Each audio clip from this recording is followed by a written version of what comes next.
por dentro das principais discussões que impactam seus investimentos e das análises de nossos especialistas sobre as movimentações do mercado financeiro.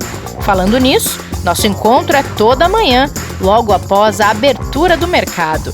Entre nos canais oficiais do Itaú Personalité e envie suas dúvidas sobre recomendação de investimentos.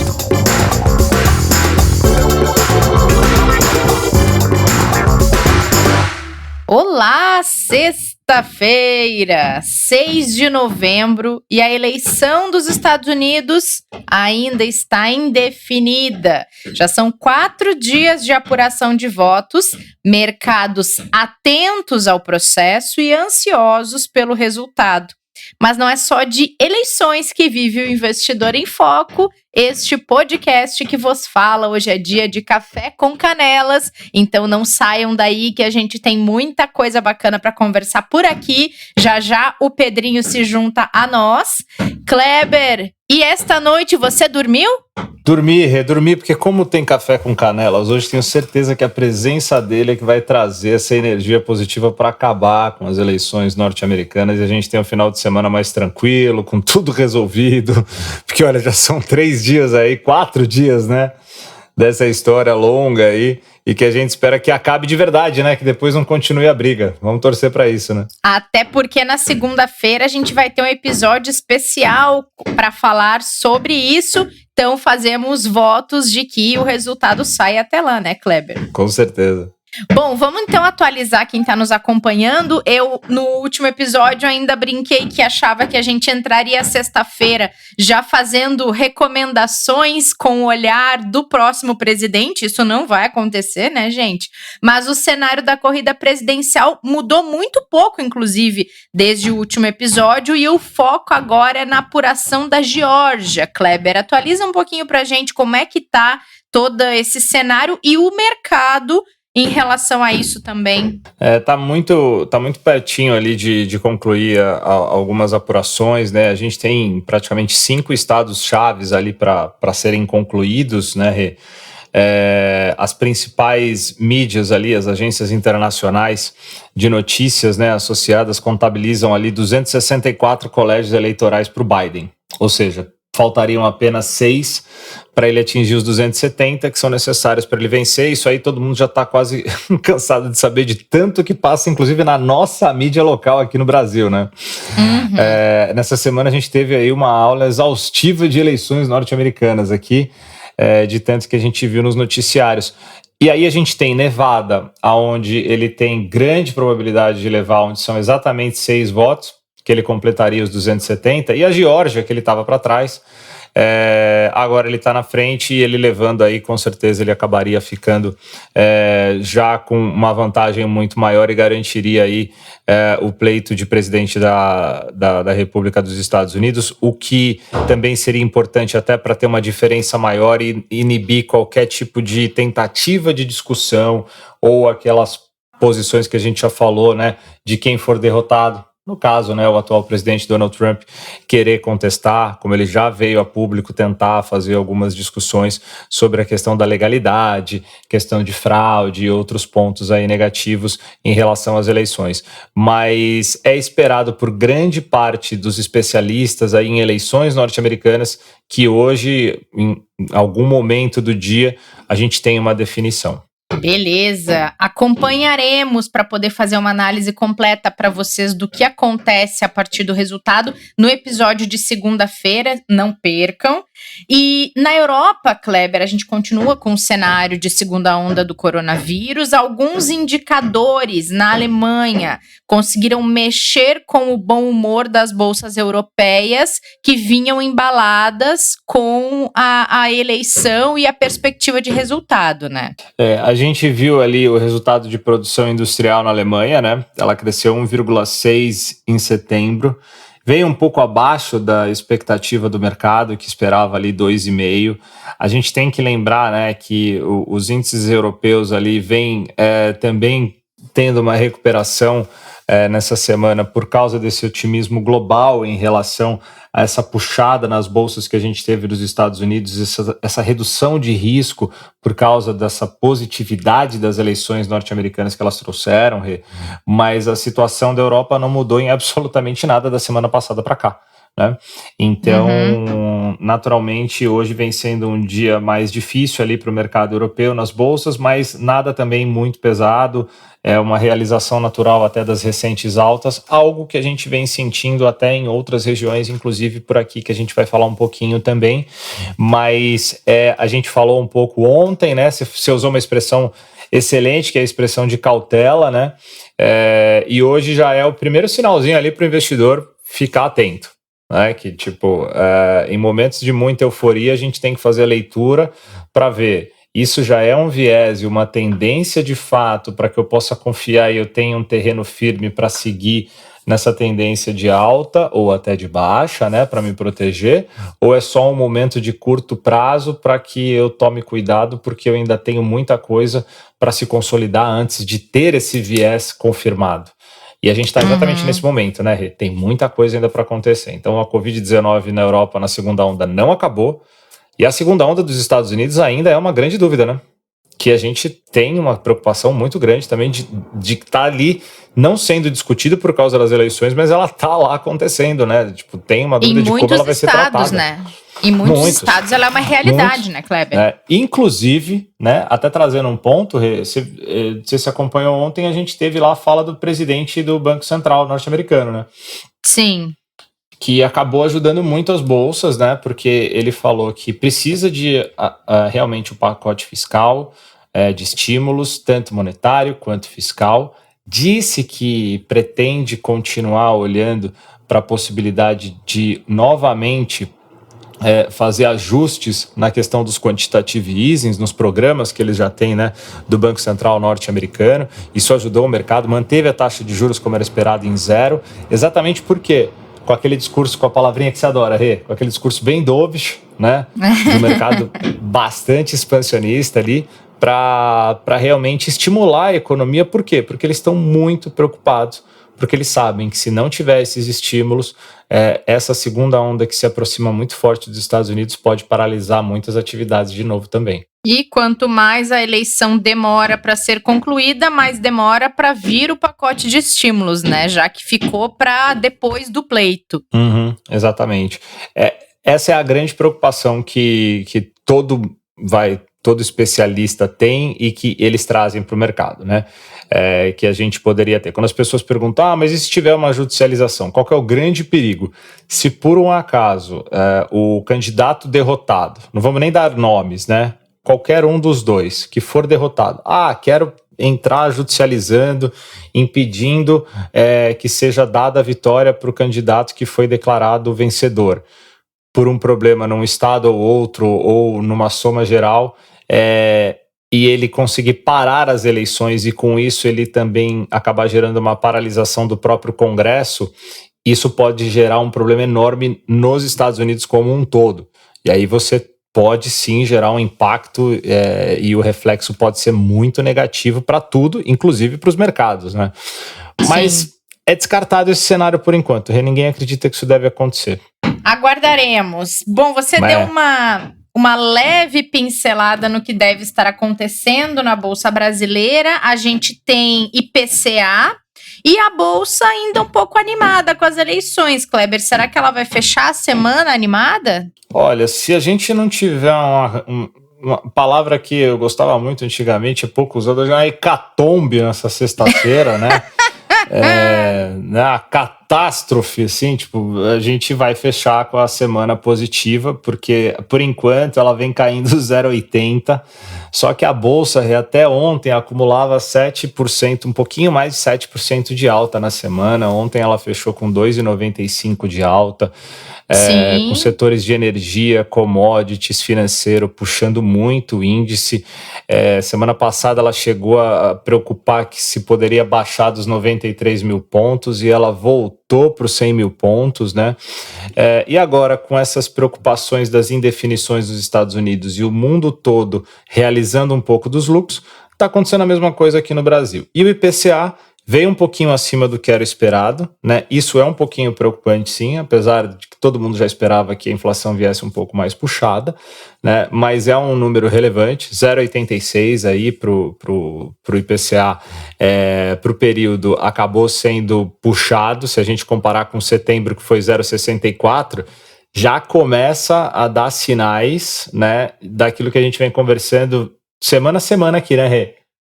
Que devagarzinho a inflação diretamente para o consumidor vai começando a dar sinais de reflexo Sim. da grande alta que a gente já teve lá para o produtor no IGP, né? Sim, que é completamente descolado um do outro, né? Tem um gap gigante entre os resultados, né, Kleber?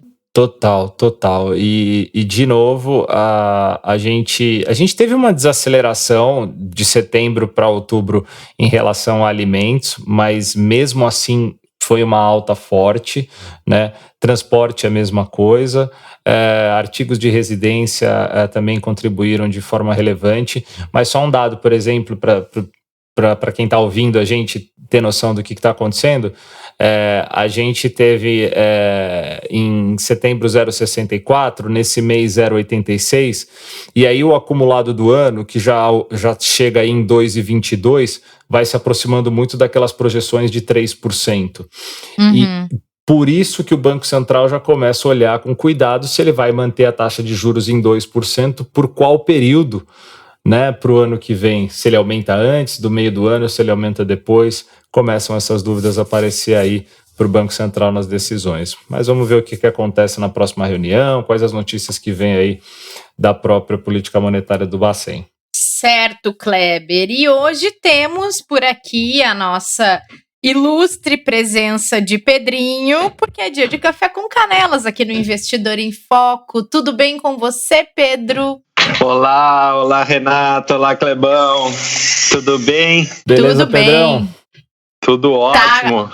Tá acompanhando a corrida presidencial dos Estados Unidos? De pertíssimo, Rê. E não só a presidencial, né? Mas a gente tem também, para dificultar a vida dos nossos analistas e ouvintes, a disputa no Senado americano, que é super relevante para aprovação de medidas, seja pelo Biden, seja pelo Trump.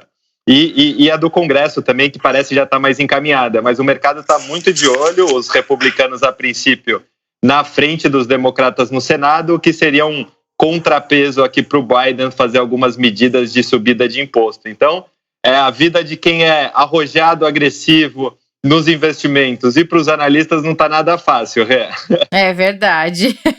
Ô Pedrão, e você viu que até no próprio Senado, que estava dado já como garantido que os republicanos seriam maioria, começou a ter dúvida ali exatamente também por causa da Geórgia, né? Tipo, então... Tá apertado. Tá 48 né? a 48, né? Faltam 4 cadeiras aí em disputa. A princípio, os republicanos estão na frente de 3, o que daria a maioria. Não uma maioria tão grande como eles tinham no último ciclo, mas eles permaneceriam 51 a 49. Mas tá muito apertado e uma mudança nesse jogo é muito relevante, porque com a confirmação do Biden, mais a maioria pelos democratas, tanto no Senado quanto no Congresso, deixa praticamente o campo aberto para todas as medidas do Biden, medidas essas que a princípio seriam de subida de impostos para as companhias. Então tem um impacto aí grande na Bolsa Americana.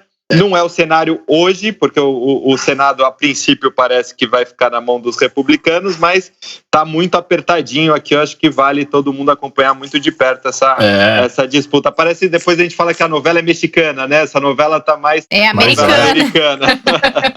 Rê, isso é um cenário de hecatombe, porque não é esperado se acontecer, tipo, porque tá todo mundo feliz exatamente pelo que o Pedro falou. Tipo, tá tudo bem, vai estar dividido, tal. Se virar tudo democratas, aí o mercado vai falar, bom, agora temos um possível problema. Aí devolve tudo. E independente de quem vença a eleição presidencial, não ter oposição é um problema, né, meninos? Sim. É importante haver oposição para que o presidente possa ouvir lados que pensam diferente dele e que também defendem um determinado percentual da população, né? Perfeito, sem dúvida. Em toda a democracia isso é fundamental. Exato. Bom, Pedrinho, e vamos lá. Queremos saber onde você investirá seu dinheiro hoje. Sabe que ontem eu ainda brinquei com o Kleber no episódio. Disse para ele que eu esperava que hoje você tivesse cenário, ou seja, resultado de eleição, para investir seu dinheiro em um produto que fosse caminhar com a tendência dos próximos passos da maior economia do mundo. Aí tava aqui pensando, que tipo de produto o Pedro poderia investir, alguma coisa que fosse acompanhar a tendência de expansão de Estados Unidos, de moeda, que tivesse alinhado com os primeiros passos do novo presidente. Nada disso aconteceu, tô péssima de palpite, Pedro. Então, assim, o que você vai fazer nesse cenário nessa sexta-feira, hein? Não se preocupe, Rei. Em cenários assim de grande incerteza, a melhor coisa é diminuir as alocações, ter um pouquinho mais de perspectiva pela frente para a gente poder fazer os investimentos de maior risco, né? É um pouco sempre como o mercado se comporta.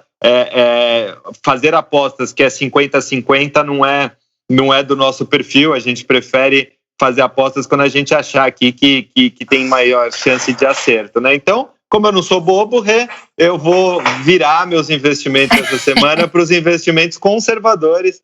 Vou falar aqui com a nossa parcela dos investidores que são super conservadores, que são conservadores, ou para os mais agressivos arrojados, o pedacinho da parcela deles é um pouco mais moderada, né? Não são ativos totalmente sem riscos. A gente vai falar de CDB, LCI e LCA, que eu acho que os nossos ouvintes já estão mais do que acostumados, né? O CDB é o velho e bom CDB dos bancos, LCI as letras de crédito imobiliário e as LCAs letra de crédito do agronegócio. A diferença dessas três palavrinhas é que LCI e LCA são isentas de imposto de renda, o CDB não. Então, quando você for olhar a rentabilidade, tem que comparar laranja com laranja, banana com banana aqui, ou você desconta o imposto do CDB, ou você faz que a gente chama, palavras péssimas, que são sempre em inglês, o grow up aqui das operações de LCA e LCA para ver a taxa como seria com o tributo, tá? Mas explanações à parte, acho que são 3 produtos muito conhecidos pelos nossos ouvintes já. São produtos que, quando o emissor é um grande banco, é o Itaú, é o Bradesco, é o Santander, tem baixíssimo risco. Quando é um banco menor, obviamente, você começa aqui a ter uma subida de risco maior. Nesses casos, a gente recomenda sempre no limite do FGC, que é o garantidor, né, o Fundo Garantidor de Crédito, e o limite, relembrando as pessoas, é de 250 mil por CPF por emissor. Então, nunca... aqui a nossa recomendação não passe desse limite quando você está comprando papéis de banco pequeno, para não ficar exposto ali a uma situação que possa vir a ocorrer. Dito isso, a gente tem uma novidade. A gente está trazendo no Itaú os CDBs de 7 anos. A gente não tinha, nosso limite era 5 anos, até por uma questão de risco mesmo, né? 7 anos num banco menor, com uma economia brasileira tão dinâmica, para usar uma palavra soft, a gente ficava mais ressabiado, mas a gente traz para a prateleira. A gente acha que pode fazer sentido para alguns casos.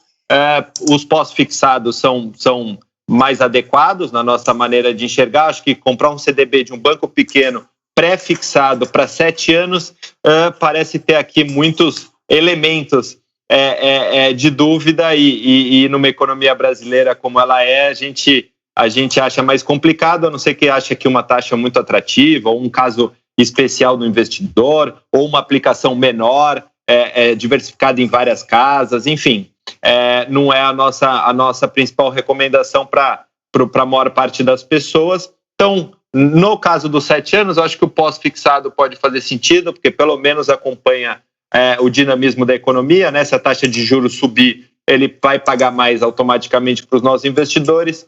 A dúvida ali fica só com o risco do emissor mesmo, que se for no limite dos 250 mil com o FGC, essa fica minimizada. Então a gente acha que pode fazer sentido. Lembrando que os 250 mil no momento de um eventual problema que esse banco possa ter. Então sempre aplica menos. Faz a conta de o quanto você estiver aplicando por esse período, que você vai chegar com 250 mil no máximo depois de 7 anos ou depois de 5 anos, aqui a depender do prazo do título que você estiver comprando. Eu acho que essa é uma medida bastante salutar. Mas indo para a nossa recomendação, essa era a novidade. A recomendação, a gente gosta que o investidor fique por volta de 3 anos de vencimento. A gente acha que esse período já traz um spread, né, um prêmio bacana para o investidor. A gente acha que em papéis entre 115 do CDI que estiverem pagando no pós-fixado e entre 140 são os mais adequados. A gente acha que já tem um prêmio bacana, uma relação risco-retorno bacana. Eles inclusive entraram, né, o Kleber pode falar um pouquinho na nossa recomendação, no encaixe que esse produto tem no portfólio dos investidores. E para quem é cliente do Itaú e trabalha na Itaú Corretora, qualquer um dos papéis que tiverem lá já passaram por um filtro, então aqui passa pela minha recomendação também, a turma de análise de crédito da Itaú Corretora, a gente confia muito, qualquer um que tiver lá. Para quem não é do Itaú, algumas casas bacanas que a gente distribui aqui é Banco Paraná, Banco Omni, Banco Rodobens, Banco Luso, Banco Topázio, Pernambucanas, são alguns dos nomes aqui, BTG, ABC, são alguns dos nomes que a gente distribui, tem alguns outros também na grade aqui da Itaú Corretora para os nossos investidores. Mas eu acho que a dica hoje era mais tranquila, era uma dica mais para quem está realmente alocando a parcela pós-fixada. Esses CDBs tem também o pré, nos horizontes mais curtos, 2, 3 anos, a gente gosta também, acho que se tiver um prêmio bacana, dá para entrar, de preferência até 2 anos, acho que dado o cenário brasileiro que não está tão previsível, parece um bom horizonte. E em alguns lugares no mercado, a gente ainda não tem na Itaú Corretora, tem alguns vinculados inclusive ao IPCA, que também acho que pode fazer parte aqui da análise dos nossos investidores, pode ser uma alternativa bacana. Também, nesse caso, os horizontes mais curtos parecem mais interessantes, viu, Rê? Pedro, importante também a gente lembrar que esse CDB não é aquele que a recomendação indica para reserva de emergência, né? Não, sem dúvida que não. Aqui a gente é o que a gente chama de parcela de crédito privado. Faz uma diversificação no pós-fixado, né? Legal. Na sua parcelinha, às vezes, para você não ter uma reserva tão grande de pós-fixado, você dá uma pimentadinha, a gente tem até um episódio sobre isso, você dá uma pimentadinha na sua renda fixa, no seu pós-fixado, acho que aqui são boas alternativas. Mas você está corretíssima, Rê, não é para as pessoas acabarem com as suas reservas de emergência, trocarem todo o pós-fixado por esses produtos aqui, porque não é a ideia aqui é comprar e levar até o vencimento. Boa, Pedrão, muito bom. Mas é isso mesmo que você falou. A ideia de entrar na recomendação agora foi exatamente por 2 motivos. O primeiro porque, como você bem falou, ele passa por um filtro realmente de análise muito grande de crédito do banco. Então, além dele ter essa questão de se ficar dentro dos limites de valores, né, mantendo a garantia lá do FGC, né, do Fundo Garantidor de Crédito, só lembrando que isso não é do governo, que tem algumas confusões às vezes no mercado, né? Tem gente que às vezes fala, Fundo Garantidor de Crédito do governo. Não, o FGC é um órgão privado, né, formado por um conglomerado de bancos, né, que se juntam e formam um fundo, e este fundo garante operações que depois quem quiser entrar no site é bem interessante para entender como funcionam as operações, tá? E funciona do jeito que o Pedrão explicou. E, além disso, o investidor tem a vantagem de ter a garantia e ter a garantia também da remuneração, né, Pedrão? Porque no crédito privado, a gente tem também muito risco, às vezes, de volatilidade também de risco de mercado, que nesses papéis aqui, carregando até vencimento, o investidor não vai ter. Então, às vezes, comprando fundos de crédito privado, o investidor pode ter variações onde ele sofre muito com a rentabilidade na volatilidade. Tem meses que ele consegue retornos muito acima da taxa de juros, meses que ele fica até com cotas negativas, né, Pedrão? E já que é para correr um risco desse, a gente entendeu que nas letras e nos CDBs ele poderia ter essa garantia. E um último ponto foi que para 3 anos a gente acredita que a gente vai ter a alta da taxa de juros. Não uma alta tão forte para voltar para níveis, né, muito grandes como a gente teve lá para cima de 7%, 8%. Acreditamos que não, como disse o Pedro, né, a gente está no Brasil e a gente está num mundo que várias coisas podem acontecer que a gente não consegue prever, mas a tendência é que ao longo de 2021, final de 2021 para frente, a gente tem alta de juros, né, Pedrão? Se o investidor tiver com uma taxa boa pós-fixada, garantida por 3 anos, ele vai surfar essa alta de juros também, por isso dessa recomendação para aquele investidor que não quer comprar risco, né, Pedrão? Que não quer ficar entrando em bolsa, multimercado e outros ativos, né? Perfeito. Por isso esses horizontes mais longos, que a gente fala 7, 5 anos para o pré-fixado, fica complicado, né? Porque a gente tem a questão do crédito em si, né, do banco pequeno, navegar por esse horizonte dos próximos 5 anos tão turbulentos como a gente tem vivido, e ainda tem essa dúvida dos juros, né? Se esses juros começam a subir, como a gente está prevendo a partir do final do ano que vem, e a gente não sabe a intensidade que isso vai ocorrer daqui 3, 4, 5 anos, talvez esse título que ele olhou hoje parece estar pagando tanto, né, tão acima dos 2% da Selic, em algum momento essa taxa pode ficar bem abaixo da taxa de juros ou do preço praticado lá na frente. Então, é mais por essa questão mesmo. Acho que o ponto do Kleber é ótimo. Muito bom, meninos, muito bom. E Pedrinho, hoje é sexta-feira, então queremos saber o que você indica para este fim de semana, para esses 2 dias de folga, além do acompanhamento das eleições, porque tá todo mundo acompanhando para saber o que vai acontecer com a política norte-americana, mas naquela horinha que tiver de folga, qual é a sua dica? Exatamente, essa é a lógica, já que estamos com uma novela tão bacana, né, que tem tomado os noticiários dias após dias e deve continuar. Minha dica hoje vai ser curtinha, que é realmente para as pessoas assistirem no momento à parte aqui, enquanto acompanham a grande novela da eleição americana. É um documentário de 10 minutinhos, é super rápido, um documentário da Box. A Box 1824 é uma empresa de tendência brasileira, ela foi criada em Porto Alegre pelo Rony Rodrigues e pelo João Cavalcante. Ela é uma empresa de pesquisa pouquíssimo ortodoxa, e ela usa métodos super bacanas aqui para prever tendências no consumo, nos consumidores para frente, e cria cenários, né? E ela fez um documentário, o documentário nem é tão recente, ele é de 2015, já tem algum tempinho, que é um documentário que chama The Rise of Low Summarism, que é a ascensão, vamos chamar assim, do baixo consumismo, mas aí que tá o bacana do trick do nome, porque é baixo consumismo, o que não quer dizer que não é para você consumir. Aqui a tradução livre é para um consumo equilibrado, na verdade. Consciente, equilibrado, exatamente. O documentário não é uma apologia ao não consumo ou algo mais radical, mas há um consumo, de fato, equilibrado por parte das pessoas.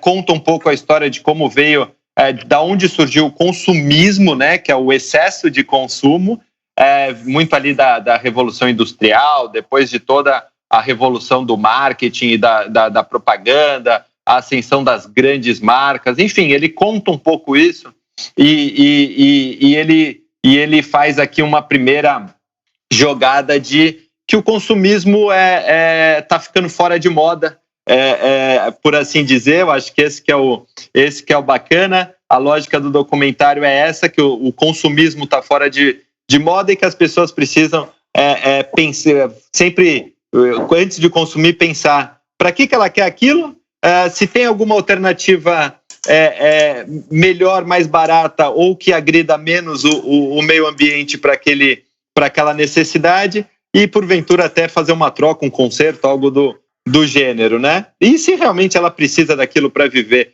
Eu acho que é um pouco essa a provocação do documentário. É um documentário rapidinho, 10 minutos, como eu falei. Eu gostei bastante aqui da lógica, e eu acho que o documentário, só para fazer jus aqui, o roteiro e direção é do André Oliveira, da Lena Maciel, do Rony Rodrigues e da Sophie Secaf.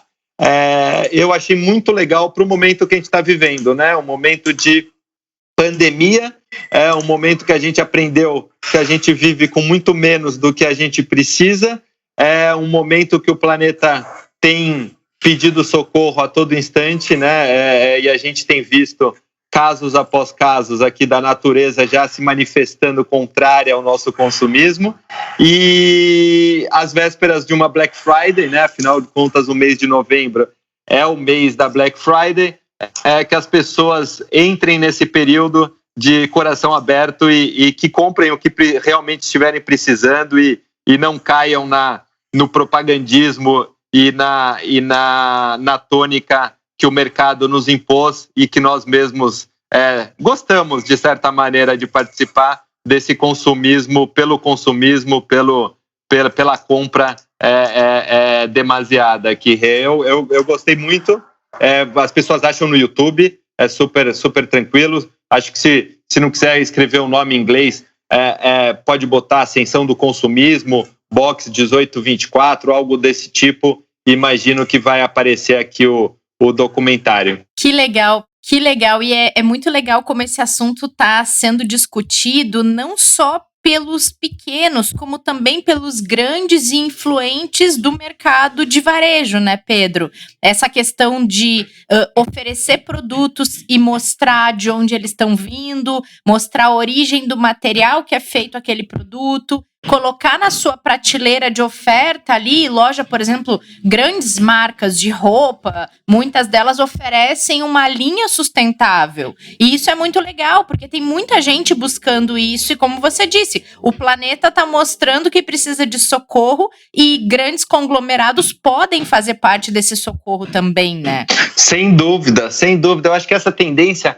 apesar que a Box ela sempre está prevendo muitos anos para frente, né? Então, o documentário é 2015, mas isso de fato de 2015 para agora tem crescido. Eu conheci, coincidente ou não, eu li sobre uma startup aqui de São Paulo, da Zona Leste, chama WeUse. Uma startup pequena, está começando, teve algumas rodadas de investimento de anjos, e a lógica deles você paga uma mensalidade, como se você estivesse pagando Netflix, então você tem lá os preços da mensalidade e ele te aluga 3 roupas por período. Sim. E você usa essa roupa, depois você devolve, depois você usa outra, uma forma de, por um preço, para quem gosta de ter variedade no armário e claro, usar roupas diferentes, para você não consumir essa roupa, ficar lá sem uso, as pessoas fazem esse uso comunitário e as roupas vão girando. Eu achei muito interessante. O plano do dono, inclusive, é colocar grandes empresas na plataforma para elas também fazerem vendas mais sustentáveis. Então, acho que essa tônica, esse tema tem crescido e a gente vai ver isso nos próximos anos. O documentário faz uma provocação que eu adorei, que ele falou que o consumista vai passar um pouco de vergonha nos próximos anos quando ele for enxergado como old school, como uma pessoa que ficou no passado. Achei bastante interessante essa provocação. Mas, Pedrão, na quarta-feira que a gente fez o episódio aqui com os professores, que a gente pode carinhosamente chamar de meninos, né, lá do Sul, os irmãos, né, Germano e Lucas Silva, né, que dão aulas para certificação de mercado financeiro. Uma das coisas que eles falaram, na hora que a gente estava falando de gerações, né, que a gente perguntou sobre o choque de gerações entre os especialistas muito jovens com os clientes já mais experientes, para não falar mais velhos, né, que viveram economias e momentos de vida, histórias diferentes, né? Tem um lado de educação financeira interessante e também de momento, porque, por exemplo, as pessoas abaixo de 30 anos, hoje, muitas delas não se preocupam e não têm interesse em ter uma casa, por exemplo. Elas não veem isso como algo que seja necessário. Como antigamente era algo que era colocado como uma das prioridades da sua vida a partir do momento que você começasse a trabalhar. Você tinha que fazer reservas para ter a sua casa própria. Isso era uma obrigação, você tem que ter uma casa para morar, né? Como uma imposição. E a gente vê nessas novas gerações isso, e aí acho que esse ponto que você está colocando é super importante, porque as novas gerações, ainda mais novas, né, adolescentes, eles estão realmente se desapegando dessa coisa de ter e manter as coisas com uma velocidade que é impressionante mesmo. Eles não têm, eles desapegam muito rápido materialmente das coisas, né? Eu não vou. É uma economia mais circular, vai nessa né? linha. Que legal. Diga. Não, eu só ia complementar o Kleber, que é uma economia mais circular que essa nova geração pratica. Não é muito mais desapego, muito mais fazer a coisa girar. Esse exemplo que o Pedro trouxe do aluguel de roupas é uma realidade que já tem algumas iniciativas já nessa linha, Pedro, tipo essa startup que você descobriu, que é bem com essa pegada. Eu gosto de variar o jeito que eu me visto, mas por que eu preciso comprar tanto para fazer isso? Por que eu não posso dividir com outras pessoas e a gente poder todo mundo variar? É uma pegada mais ou menos nessa linha. Antigamente era só para casamento, né? Isso, né? É verdade. Se alugava roupa de festa, né? Que alugava terno, vestido. Verdade. Eu não quero contar muito por causa que o documentário é bacana, eu quero que as pessoas assistam, mas como justamente isso que o Kleber estava falando, da necessidade do consumo, como foi um chip que colocaram na nossa cabeça em algum momento e isso virou uma necessidade pra gente que não era antes. É bem bacana. Muito legal, gostei muito da sua dica, Pedro. Muito bom, meninos. Vamos para Pedrão. O nosso quase sextou, porque eu ainda tenho muito trabalho pela frente. Vocês devem ter também. Nem me fale. Mas a sexta-feira é sempre uma atmosfera especial, né? É sempre mais alegre, eu também acho. E só avisar que lá nos Estados Unidos ainda não temos o resultado das eleições, tá? Só para confirmar. Continua tá bom. Tudo igual. Tá. Então aguardemos. Espero que até segunda a gente tenha. Bom fim de semana pra vocês, meninos. Valeu, Pedrão. Beijão, obrigado. Beijo a todos, abração. Pra ti também. Obrigada a todo mundo que acompanhou esse episódio e que vai seguir as dicas do Pedro nesse fim de semana. Aproveitem, cuidem-se. A gente se encontra na semana que vem, no próximo episódio, segunda-feira, dia 9, pra fazer a análise das eleições norte-americanas. Não percam, até lá. Fique por dentro das principais discussões que impactam seus investimentos e das análises de nossos especialistas sobre as movimentações do mercado financeiro. Falando nisso, nosso encontro é toda manhã, logo após a abertura do mercado. Entre nos canais oficiais do Itaú Personalité e envie suas dúvidas sobre recomendação de investimentos.